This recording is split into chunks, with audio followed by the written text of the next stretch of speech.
Today we have special guest, another Daniel. This is a side joke. They can't see you, but now they can. You can do a little hand, little motion now. So this is Daniel Berger Garrow. We met through an acquaintance, Chad Doherty, and he is a coach, entrepreneur, and he does a lot of cool things. We'll talk about in the episode. But tell us a little bit about yourself. One things me and Daniel we talked about early on is that we got kids the same age. We're both fathers. I think it's being a father is a huge underrated hack in being an entrepreneur. So there's a lot of cool things that we can learn from today. We're gonna talk a little bit about everything today. I'm excited about this episode. Everybody here, stay tuned. We're gonna talk about some stuff. But first, Daniel, how are you doing today? Loving it. Life is good, man. It's Thankful Thursday, and we're just blessed and grateful to be here. Thanks for having me on. Oh, no problem, man. No problem. I kind of want to talk about like a little bit of your entrepreneurship journey. How long you been an entrepreneur, and like, is this? Let's talk about a little bit. Let's give like a 30-second like synopsis how you ended up here, and then we'll jump into some. Yes.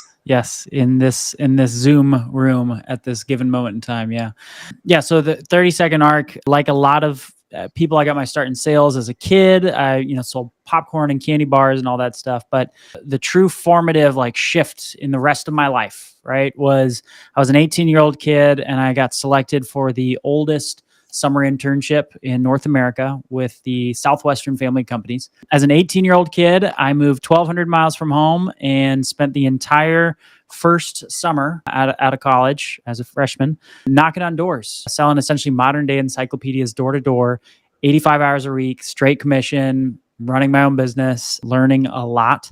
And that actually ultimately helped me pay my way through school. So I ended up doing that 6 summers, recruited, trained, built teams, ended up knocking on over 25,000 doors before I was 24.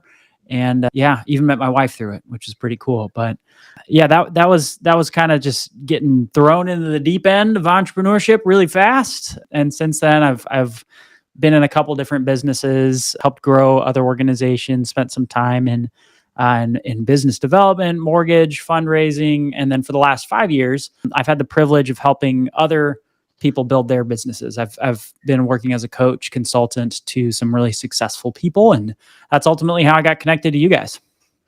Okay, we're going to jump a little bit back because I want to kind of glaze over some stuff and I want to dig in a little bit. So for everybody here, I want to recommend you, if you're starting your entrepreneurship journey, keep track of your KPIs. So right away, he's knocked 25,000 doors. I always say dollars for whatever reason.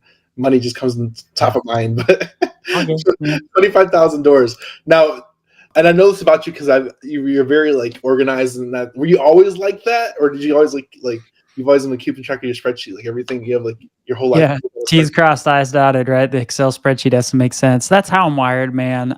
I do better when things make sense and there's order and structure. Again, 2 sides to every coin. There's some really big benefits to that, right? You've seen some of that already. And then there's some also like a lot of my leaders and mentors are like, another question, cool. Another question, great. All the questions, cool. And I'm like, yeah, it's how I'm wired. I ask a lot of questions. So yeah, that's kind of how I've always been wired. I never thought growing up that I'd be an entrepreneur or in sales. No one else in my family is in business. Everybody comes from academia, education.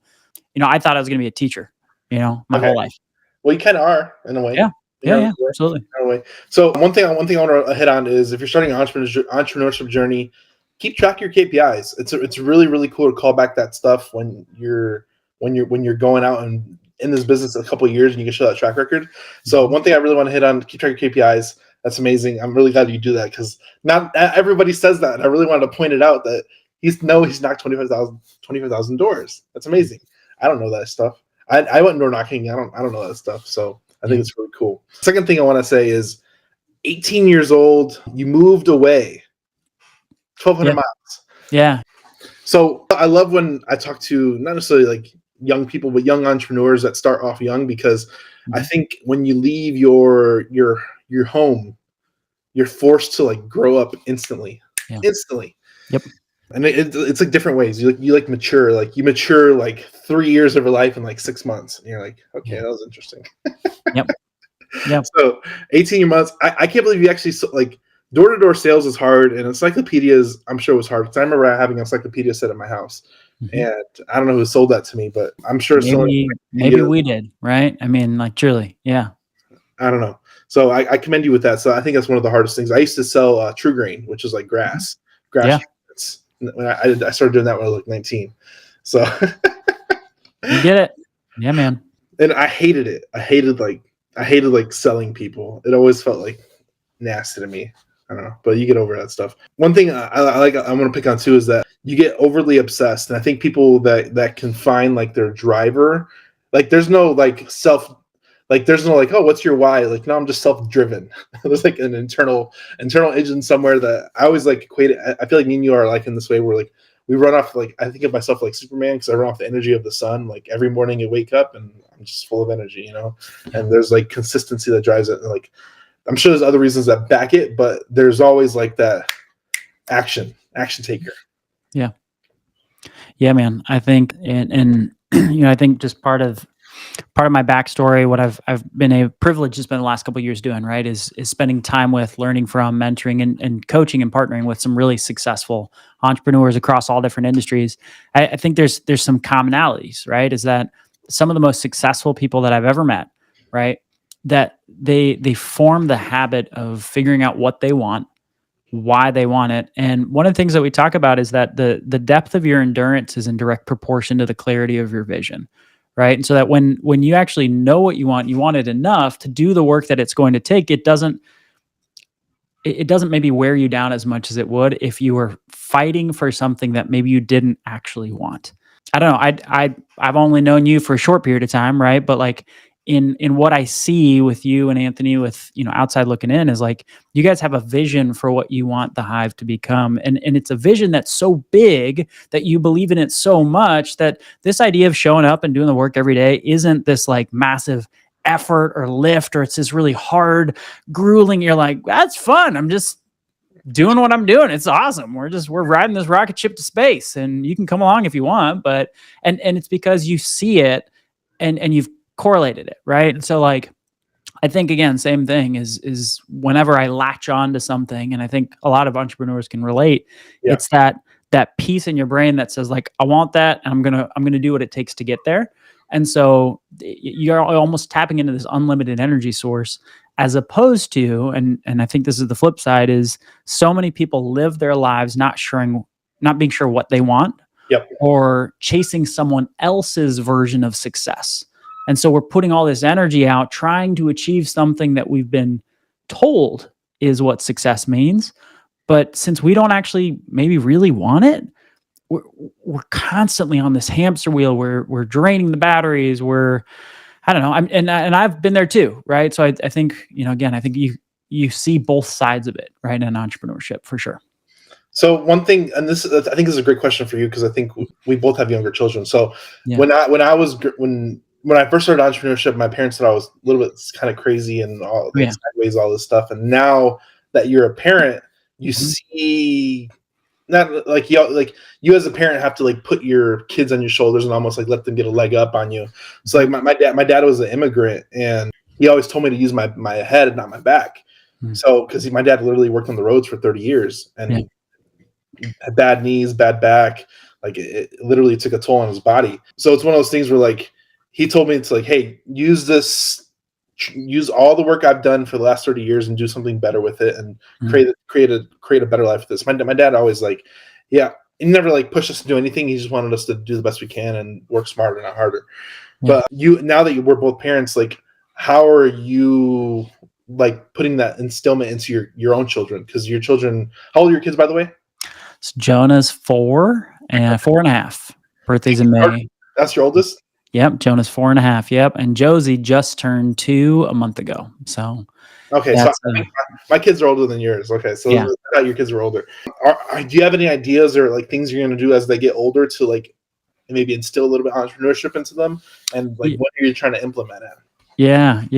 I think, and again, it's early, like you said, it's early, right? Very I'm not early, making them do anything yet, but I heard this idea that, and again, I'll say hindsight's 2020, right? Is I'm really grateful that I work with a lot of clients who are generally speaking older than me, right? Who have kids who are older, right? And so, when I'm working with the CEO whose kids have already graduated high school, and we're able to have these conversations about perspective, right? Like, what would you do knowing what you know now with the life that you have, the success that you have, if you could have gone back, right? And I just hear this common thread of, when you achieve a level of success in your life, it's really easy to want your kids to have it all, right? Like Yeah. I do, right? My kids are wrapped around my finger, right? Or however you want to phrase it, right? But the flip side of that is that, good things come from struggle. And so I don't know exactly what it's going to look like or exactly what it's going to be, but something as simple as for the season we're in right now, we took the TVs out because we realized the kids were wanting to watch TV all the time. And so now they only get to watch TV once in a while. And so it's like, and it's just this little thing, but it's like when you want something, you don't get it all the time. If you have to earn it, maybe, I don't know. Like for us, it's like, hey buddy, you got to clean up the room. You got to put your stuff away. You got to, be nice to your sister for a week. Then maybe we'll watch an episode of Paw Patrol or something. It's like, who knows what it'll be when we get older. Right. But I just think if I can instill in my kids that we have to earn it, whatever it is, and that it's okay to try and fail. I think those are kind of like just two key things that I've learned throughout my life, that you got to show up and you got to do the work, and it's okay to fail. It's okay to swing and miss. Yeah. I think we'll have to do this again in a couple of years just to kind of get it up. Right. My oldest is turning 6 in a month. And I'm just like, she's in school now. And I'm just like, yeah. We'll have to have this conversation in a couple of years, but Sounds I good. think how your kids are older. That's what I was asking. Have you learned anything from, and this is why I love having conversation with you, because you have a lot of upper level, older connections that are like CEOs and stuff like that. Mm-hmm. Have you heard anything from your connections that you're like, man, I want to do that when they get older? Do you have any stories like that? Absolutely. Yeah, absolutely. Yeah. So, I've got a couple clients who've just tossed out some ideas, right? And one of them that I look forward to, right, is the idea of, well, I guess there's two. One we're actually already doing right now, even though they're young, right? But just forming the habit of protecting space. Because again, as an entrepreneur, we can work 24/7 if we want to.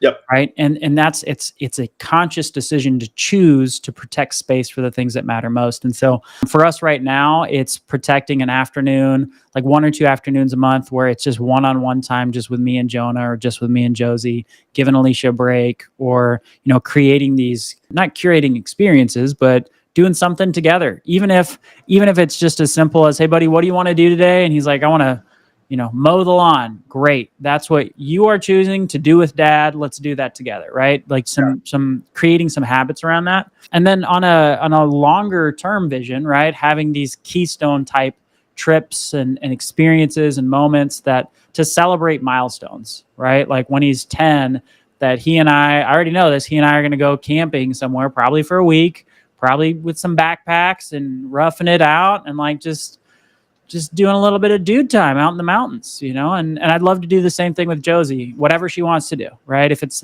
something different, but I just, the consistent theme I hear from parents whose kids are older is that this window goes by so fast 100%. And that no amount of money will ever fix that. Right. I think I even talked about that at the conference, right? That was like one of the first things I said was, I remember years ago, right when Jonah had just been born, I was working with a highly successful client, like work optional kind of client, right? Doesn't need to do anything for the rest of his life. His kids would never have to work. He has that much money. And I asked him for any big picture advice because his kids were about to graduate high school and Jonah had just been born. And he said, you'll never, like, you can always make your money. You can always make more money, but you'll never get back the time that you missed. And he said, my one regret in life is I wish I hadn't let the success of my business consume me as much as it did when I was younger, and that I hadn't kept trying to do more. That instead I'd learned to let other people in, to do less, to spend more time with my girls when they were younger. Right. And I mean, again, it hit me, right? Because it's like, I'll never get this season back. Yeah. But I can always make more money, Yeah, that's one thing I did early on was I actually started entrepreneurship when I found out my wife was pregnant. So I literally worked as many hours as I could till my wife had her baby, and then I took like paternity leave, all my vacation, and then I quit. Yeah. I haven't worked anybody else, but like one thing I love was I remember my firstborn. my wife was just stressed out after she had the baby, and she was up all the time. Because if you haven't never had a baby, if you never don't understand this, when you first have a newborn, you got to feed the baby like every 3 to 4 hours, like newborns for like a month, every 3 to 4 hours. Yep. So imagine that to your wife, and it's just craziness and I'm sure you went through this recently in the last 2 years. Were you at home for that? Oh, we had home births both times, actually. Okay. So that was my favorite time that I had with my kid, because when we kind of figured it out. But I'm a night owl. My wife's like, she would get up early. She does whatever she needs to do, but I'm definitely a night owl. I like staying up late. So I would take care of the baby from 11 to like 3 in the morning, and then she would wake up at 6 or 7 o'clock to feed the baby. So I would have that one and a half feedings there, and I love that time because it was just my time. It was my time with my daughter, my son, and I love that time with them. Yeah. It was like, I'm like so happy I had that experience with my kids, because man, that time was amazing, man. And like to see them now, like my oldest is 6, it's like, this is crazy. That's wild, man. Yeah. So that definitely being around your child when they're developing is just insane. They grow up so fast. Yeah. My youngest is like talking full sentences now, and I'm like, shut up. Right. Yeah, man, it goes by fast. So how do you, and I think we kind of alluded to this, but how do you manage like entrepreneurship and family? You personally, like, I know how I do it. I kind of structure calls differently and odd times throughout the day. Like even right now, we pushed this podcast back because I was out at the park with my family. So how do you kind of manage and like carry this double-handed craziness? Yeah, I'd say 2 things to that. So I'm coming out of a season where I had a lot of structure and protected space. Okay. I'm entering a season where I have a lot less structure and protected space. Okay. And so with that, what I mean is I probably, like a lot of people, trying to be really intentional with the time that I put on the calendar. I try and protect it. I try and think it through. I try and take time on Sundays and think through the whole week. I try and think through the long term, the short term, the midterm. I write it out. I do all the things that we're all taught to do, right? But I think where I'm looking ahead to this next season. I've already told you some of the goals, some of the ideas, so you kind of know where the thoughts are coming from. But I'm about to enter into a season where I'm kind of out of my depth, and it's going to be really exciting and fun. But like, there's a part of my brain that says, "Hey, you're probably going to be working 80 hours a week," and I have to consciously speak against that voice and say, "No, I'm still going to protect the time that matters most. I can figure out a way to get all this done, even with all of that. It's probably going to be some more non-traditional schedule." Which is, I'd say, what we're on right now. You know, like, hey, we figure out a way to make it work when it's time to make it work, and we're present when we're not. And so one thing that helps me for that, I think, no matter what the seasons have looked like, is I try to leave my phone in my office. And I work from home. I don't know if you can tell. I'm on the second floor. Everything else is downstairs. I try to leave my phone in the office because, like, unless the house is actually burning down, you don't need me. And if it's burning down, call the police, you know? Right. Or call my wife, right? She's got a phone too. I know it, but it's little things like that physical separation, I think really helps me a lot. Is when it's time to be with my kids, if I'm not careful to do that, I can find myself swiping, and just swiping, kind of talking, kind of paying attention. Neither one's getting my full attention, which is not good. Yeah, I don't know. I catch myself playing chess sometimes. Yeah. Yeah. Right. It's that dopamine, man. Our brain's addicted. So we have to physically, at least for me, I have to physically be like, no, you're on the other side of the room. I'm here to be present with my kids. I think that's one of the biggest things that helps me, truly. One thing I think is really, it's crazy too, because it's non-traditional schedule. So like my kids nap. So I work during nap time. And then after I put them to bed, I usually have 2 or 3 hours to work too if I need to. Mm-hmm. So I work after everybody goes to bed. So I have like very, like even like when I'm working like website stuff, I usually work on that after everybody goes to bed. My wife goes to sleep, and I'm here on the computer working away. So it's one of those things where like I definitely have a non-traditional schedule. And I love it, man. Yeah, I love it because I feel like every time I think about it, like if I didn't do what I did now, mm-hmm. what would I be doing? Yeah, and like 8 hours a day. at minimum, hour commute, Right. 30 minutes each way, like anything you need to do, gas, stopping for the grocery store, like all these things that kind of consume your time. You have that. I have like flexibility throughout the day to kind of juggle and manage my schedule, and it gives me the ability to kind of create little pockets of time to like, hey, I go with my like once every 2 weeks or once every 3 weeks, I take my daughter out she likes going to lunch after our bigger school. So we'll go to lunch every day, and we'll go to lunch at like every once in a while. And like even like today, I took the other two kids and my wife, like, hey, let's just go have lunch. So I've literally been out of the office for like 5 hours. Great. It's great though. I mean, but again, like you get to do that, right? Because of the risks that you've taken to get to this place, right? And it's entrepreneurship. It's not for everybody, right? But if you can see past, right? Again, back to that vision endurance concept. It's like if you can see past the hard that it's going to be for a season to get whatever business you're doing off the ground to a place that you can step back. If you can see past that and see the future that you value enough to connect your purpose to the present, then what lies on the other side is just, again, it's I think it's the coolest thing. I don't think I'll ever work for anybody ever. It's just how I'm wired though, Yeah, it's a different dynamic. And then I know this is probably the same answer for you, but I feel like my wife has allowed me to create this space of entrepreneurship. And how important is your wife in entrepreneurship and marrying the right person?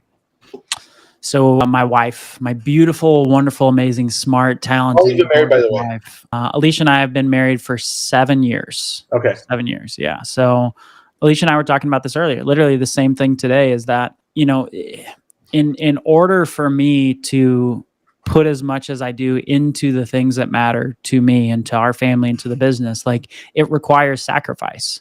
It requires sacrifice. It requires a joint, like a team working together, this common dream, and like the reality is I'm Central Time, 7:30 right now. Right. So I'd rather be putting my kids to bed right now. Yeah. I love you, but it's 7:30 and that's what I like doing. I like putting them down. I like reading to them. I like cuddling them, and I'm choosing to be here. And so that means, right, there's a sacrifice made.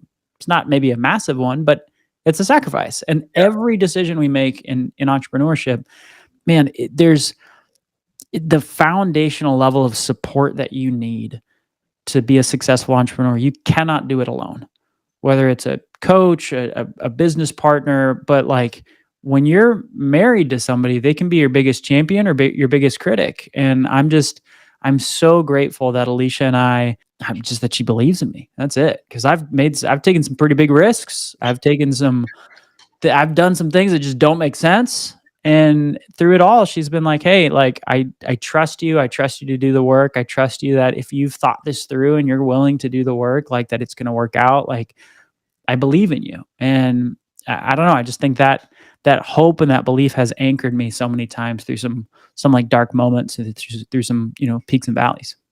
Yeah. It's huge. Yeah. Huge. Your spouse in business is crazy.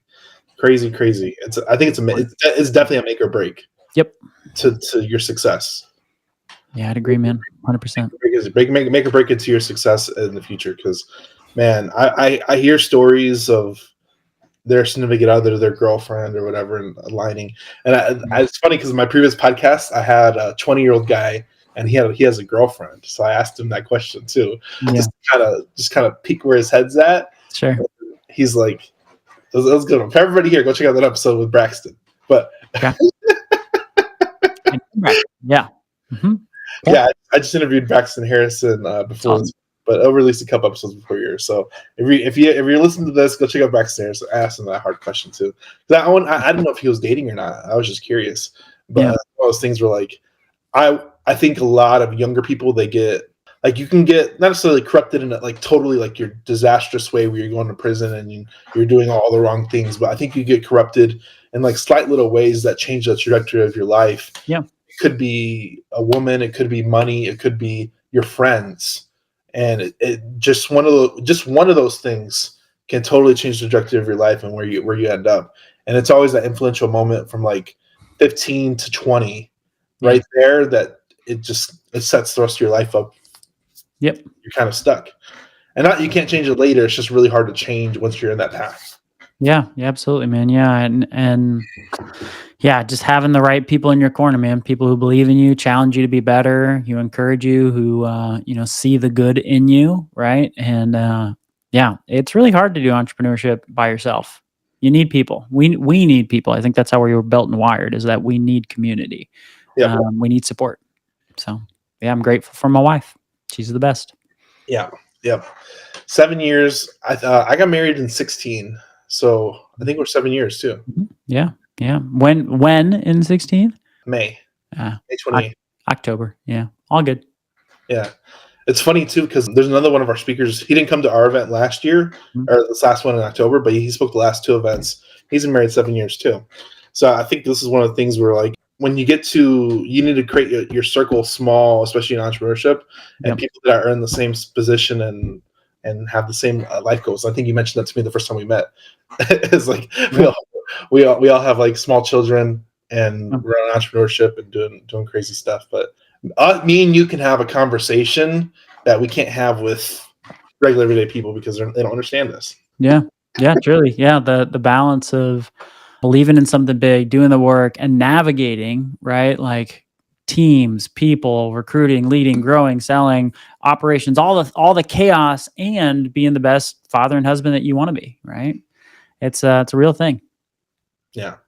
So let's talk about coaching. What exactly do you do in coaching? What type of clients are you helping?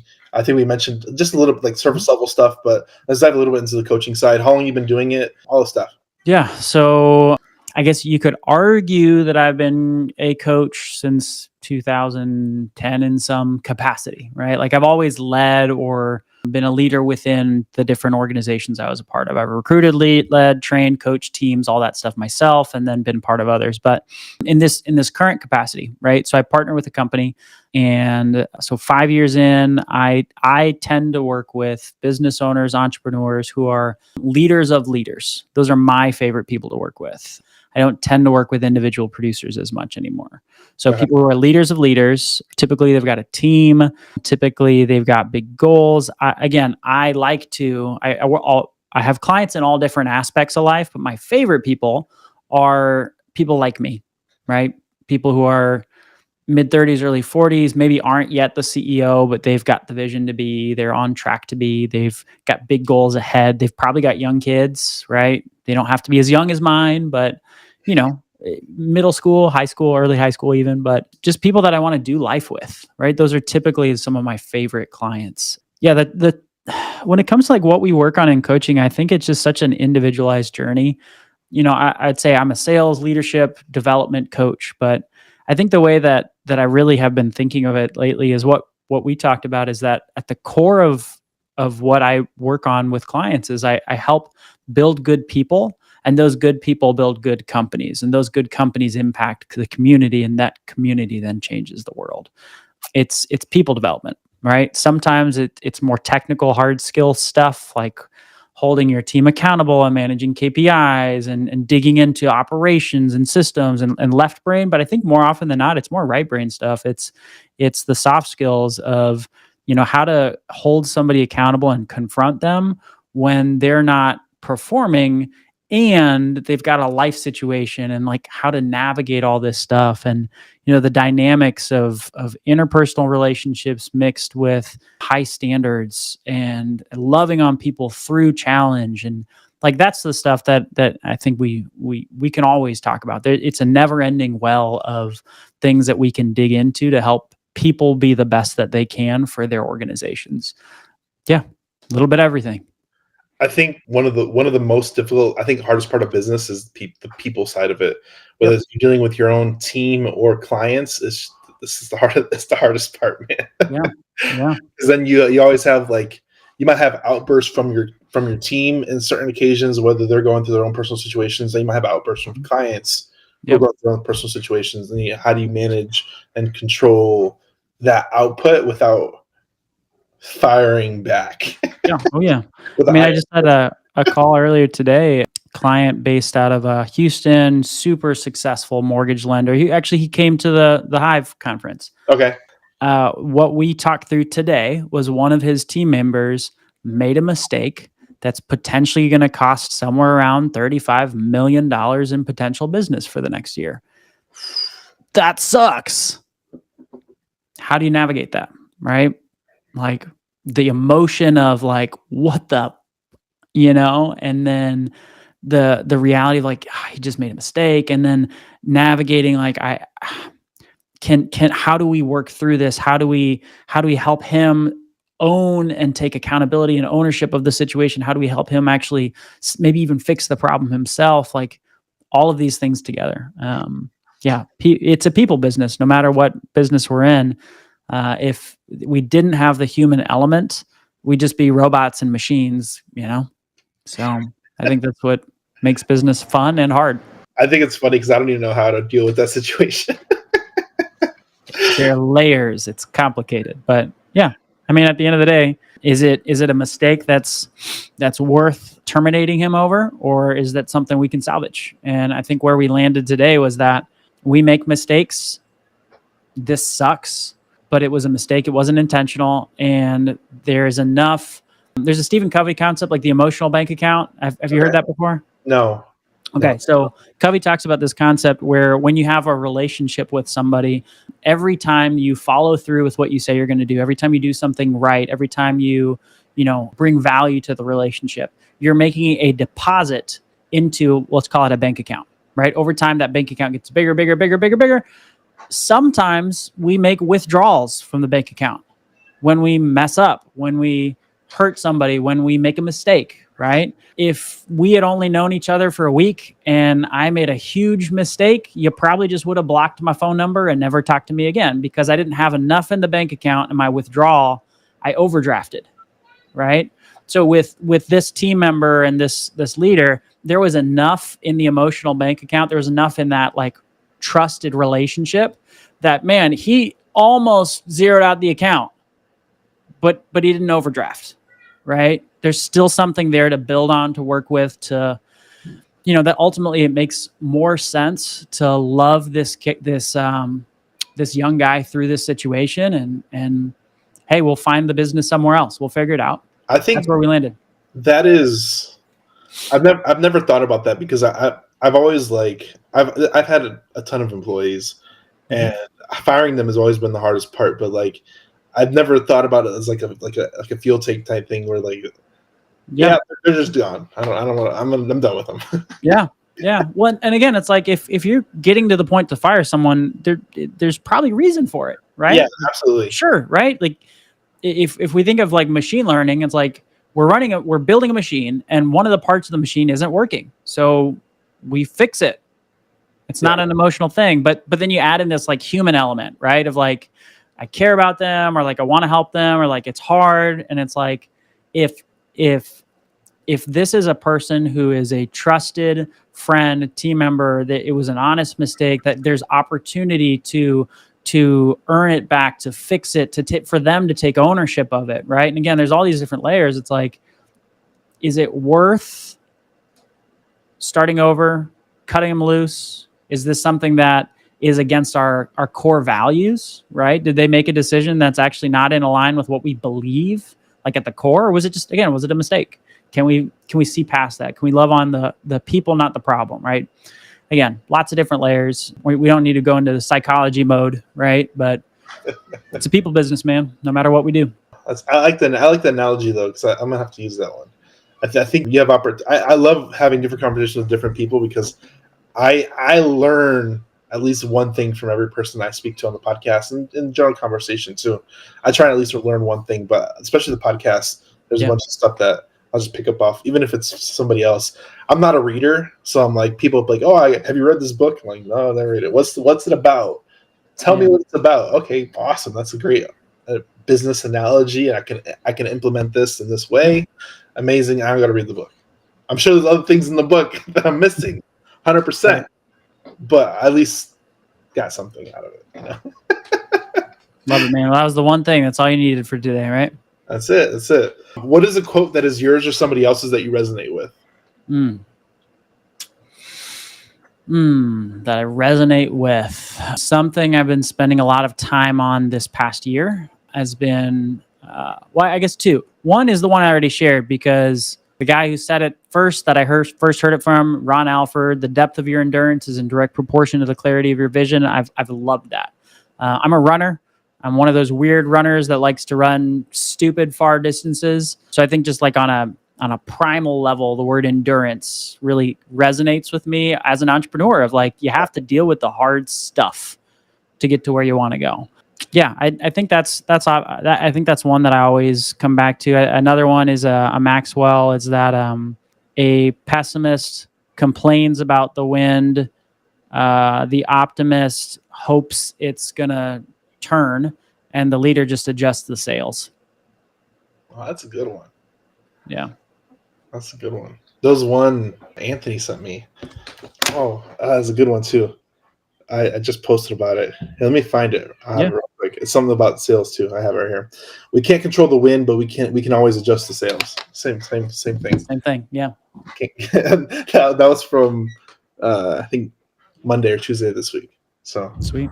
Great minds think alike, right? Great minds think alike. It's funny because it's on a like a fortune cookie. It's a fortune cookie quote. Love it. But hey, it doesn't have to be complicated, man. It can come from the fortune cookie quotes are good sometimes. That's right. Yeah. They got some good stuff in there sometimes. So don't knock the fortune cookie. Right. It's all based off of somewhere's reasoning, you know. Yeah. I think it's funny. Let's talk a little about speaking. You've done a TED Talk. How many speaking engagements have you done? And like, when did you start speaking as a whole? Yeah. So again, one of those things where it's like when I worked with college students, when I was giving presentations to hundreds of college kids, does that count? When I was in fundraising and I was giving hundreds of presentations to elementary, middle school, high school students, does that count? I mean, I don't know, you could say hundreds of thousands if you start including that kind of stuff. But I would say in the last 5 years, like in a professional paid capacity, to just be on a stage and talk to human beings, right? Whether virtually or in person, a couple hundred. Yeah, I'd say a couple hundred over the last 5 years. You know, some really big events, right? Like regional, national type rallies with some really big names, all the way down to like going into a small boutique real estate office and talking to 10 agents, and that's it, so everything in between. Wow. I like speaking, and I was listening to a mastermind call yesterday, and he said he got into like the public schools. He got into like a public school network. Yeah. And that he was teaching to like kids about entrepreneurship and like basics of real estate, stuff like that. I'm like, oh, that's cool. Yeah. I like introducing new ideas and possibilities to young minds. Yeah. I think there's man, again, if there's one thing for the future is back to the stuff about kids, right? Is I want Jonah to believe that he can take risks and fail, and that if he wants to work a 9 to 5, if he wants to conform to the machine, go for it. But man, again, if he wants to follow in his dad's footsteps and take a swing and miss, or take a swing and hit once in a while, and I just want him to believe that he can try. Yeah, I think the thing that separates a lot of people is they're not afraid to make that swing and fail. Yeah, and failure hurts. Yeah, but so does being in the same place 10 years in a row. Yep. So I was failing forward is such an underrated little hack. Failing forward fast. That's something else. Failing forward fast. That's even better. Yeah, because I mean, and again, so when I linked up with you guys and started making some cold calls, on behalf of the Hive, just to see if this thing would work. I mean, it was that mindset. It was like, how fast can I fail forward? How fast can I get through some of these reps to see, what's on the other side? I know it does work. I know it works. I've never done it before. So how fast can I stack my failures to shorten this learning curve? Let's talk about your little win. So let's talk about what it took you to produce little win. Sure. And it's a little win. It is. Yeah. It's cool. Yeah. So we met probably 6 to 8 weeks ago. Yeah. If I remember. September 30th, right? 29th. 6 to 8 weeks ago. Mhm. You spoke at our event end of October, and then what happened since then? Then what? Yeah. So I guess just some quick backstory on how this happened. So I've worked with probably about 100 clients one-on-one in a direct capacity over the last 5 years in all sorts of different businesses, right? Real estate, mortgage, financial services, insurance, oil and gas, actuaries, attorneys. Like I've been a part of a lot of different businesses, and I've seen how they all operate. I've even worked with a couple wholesalers. And when I was at y'all's event, something just like clicked, right? Where like I knew what wholesaling was. I understand it. I'd never done it. But to me, there was a barrier to entry in my brain, at least at the time, right? Between the skill sets that I feel like I've developed over the years and access to capital.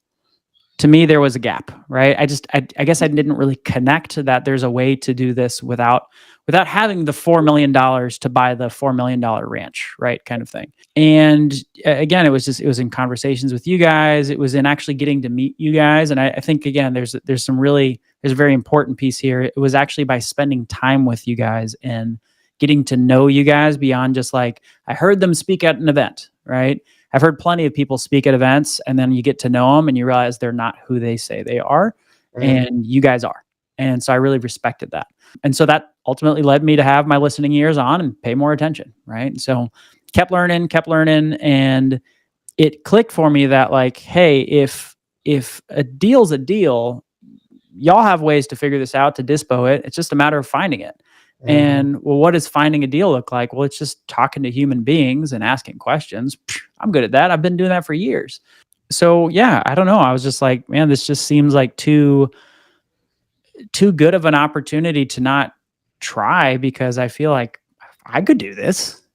And so when I came back to Missouri, I probably spent about 15 to 20 hours that next week cold calling Zillow listings, making up a script with every call, and it didn't go right. I'd text you guys or send you a Facebook message or something. I don't know. And I'm like, hey, they said this. How do you answer that? And, over the course of that week, I developed a script that I started using, and ultimately ended up landing $2 million, 240-acre listing in Somerset, Texas, that we're going to subdivide and hopefully see a net profit of somewhere between 8 to 10 million. I mean, the Hive as a collective, right? We'll see a net profit of somewhere between 8 to 10,000 per acre. So, maybe somewhere close to that $1 million in net profit mark, which is a wholesale fee of about $80,000. So that's pretty cool. Yeah.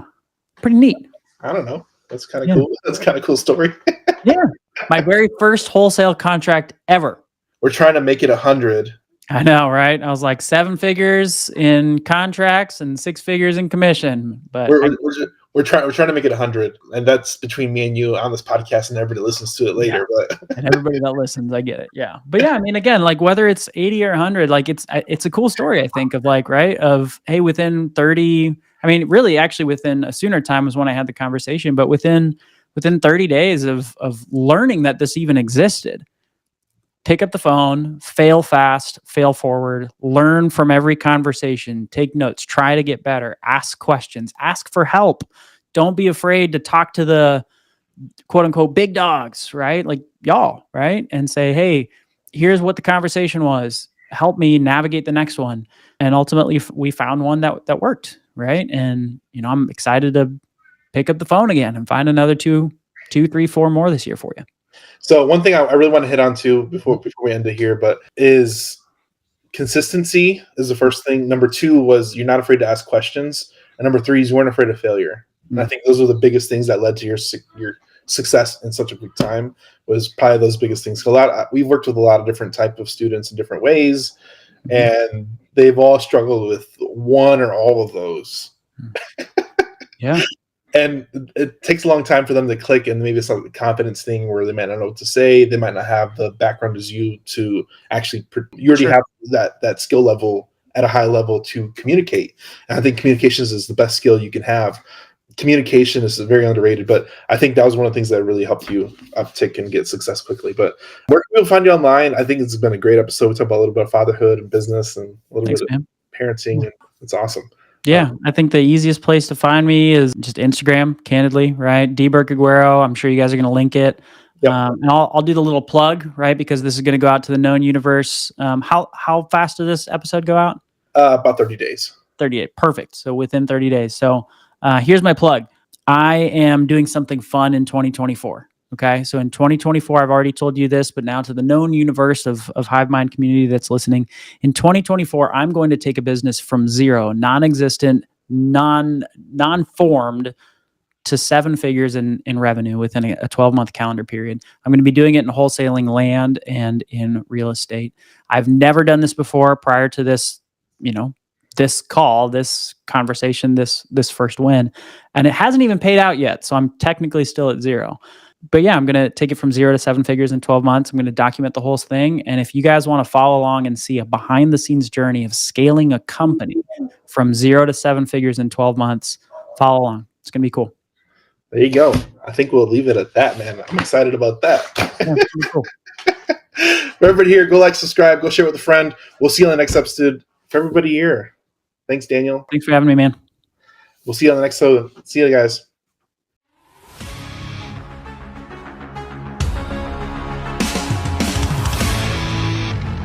This is the offer we make. So, overview. When people sell, it goes in a couple places. So you can solve those other things if you understand where the money is going to go. So we always talk about once you're negotiating with your seller, always figuring out other underlying motivations.